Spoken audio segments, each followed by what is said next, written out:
Nione tutam kwa mkono, nione tutam kwa mkono, nione tutam kwa mkono. Asanteni sana. Kwa majina yangu naitwa Beatrice Mkapesa, na kwa neema ya Mungu nimetoka kwa ofisi ya mama wetu wa county ambaye ni our coming senator, God willing, si ndio hivyo? Pokeeni salamu za mama wetu wa county, amewasalimia sana. Na mimi nataka kwanza, najua sasa hivi nimeona mmeketi mnaweza piga ili kofi, nilikuwa nataka tulipige. Nataka tumpigie mheshimiwa wetu Shake kofi lake moja la power. Haya, tukote kwa pamoja. Asanteni sana, kwa sababu mheshimiwa Shake amejua siri.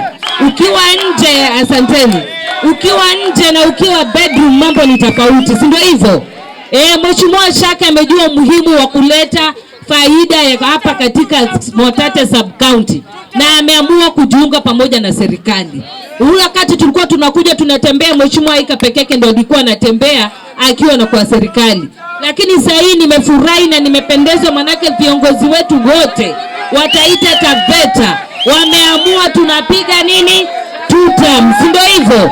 Na kama tumeona maendeleo sasa, hapa kuna barabara, Taveta kuna barabara. Tuko na PS kijana wetu wa kutoka hapa Ronge, kwa zile uchache kura tulipeana. Wapendwa, sasa hivi tukifanya maneno si tutakuwa na maendeleo zaidi hapo. Sasa ninaomba David Bamzedu, tafadhali mcheza kwao utunzwa. Yale maendeleo tumepewa na viongozi wetu wametuletea. Sawa, kidogo. Yale maendeleo yetu tumeletewa na yale mambo tunaona serikali inatufanyia. Ninaomba turudishe mavuno wakati tunapoenda kwa uchaguzi.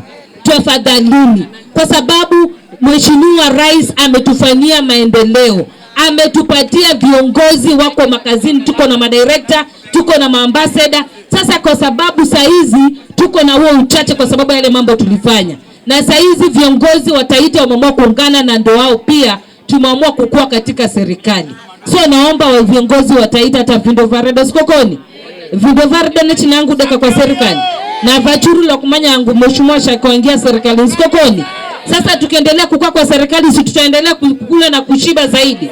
Sasa ninaomba watu wangu, wakati tunapofika 2027 tucheze kama sisi. Sawa sawa. Ninapoenda kumalizia, nione one term ya mama Aika ya senator. Nipateni one term ya mama Aika ya senator, na haya nione two term ya mheshimiwa Ruto. Two term. Asanteni sana na Mwenyezi Mungu awabariki.